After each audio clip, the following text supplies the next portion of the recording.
sur l'école, c'est ce qui a suscité le plus de questions, et notamment, Maxime, pour les gens qui n'ont pas connu cette 7e. Regardez cette question, c'est dans votre programme sur le retour des surveillants généraux. Les postes existent déjà sous l'appellation CPE. Ils souhaitent donc changer leur nom. Je n'ai pas compris l'utilité. Qu'est-ce que vous répondez à Jean-Jacques? C'est une très bonne question. On n'a pas eu le temps parce que c'est Jean-Jacques qui pose la question. Sujet à l'autre, c'est toujours trop bref. Je n'en veux pas du tout, évidemment, à Natacha Polony. C'est toujours complexe ce genre d'interview. Expliquez-nous alors concrètement. Alors, préciser. Le CPE n'a pas les pouvoirs du surveillant général. Car en vérité, on l'a dépouillé de ses pouvoirs les plus autoritaires. Aujourd'hui, on ne sanctionne quasiment plus. Il faut être dans la bienveillance. Il n'y a quasiment plus de conseil de discipline. Il n'y a plus d'exclusion. Il n'y a plus, si vous voulez... là, on a toute une machinerie administrative qui se met en place.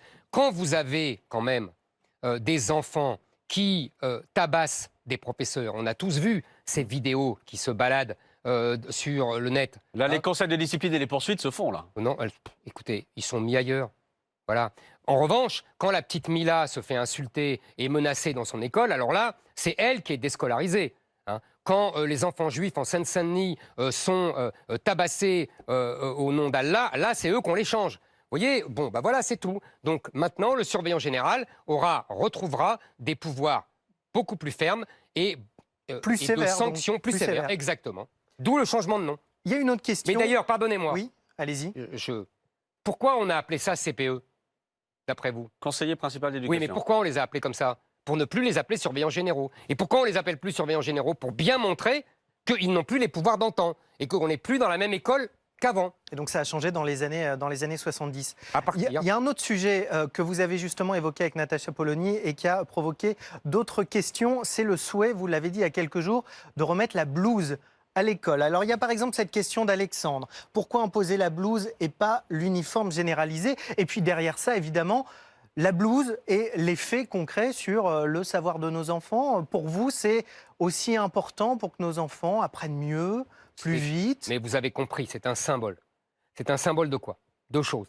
Un, ce que j'ai dit tout à l'heure, c'est-à-dire l'école est un sanctuaire. Donc on oublie la mode, etc. Et deux, on supprime les différences sociales. Je trouve ça assez beau, moi, derrière la blouse, ou même l'uniforme, vous avez raison. C'est la même logique, en vérité.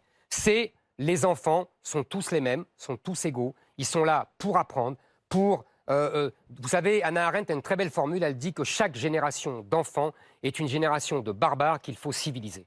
Et nous avons oublié depuis 30 ans, depuis 40 ans, de les civiliser. Nous devons les reciviliser. Voilà. Et nous devons accessoirement et principalement en refaire des Français. Voilà. Hashtag face à BFM, vous continuez à réagir. Merci Julien, on vous retrouve tout à l'heure pour d'autres réactions. On parle évidemment de votre programme ce soir, c'est le but de cette émission. On va aussi parler de vous, Éric Zemmour, votre parcours, votre entourage. Et pour en parler...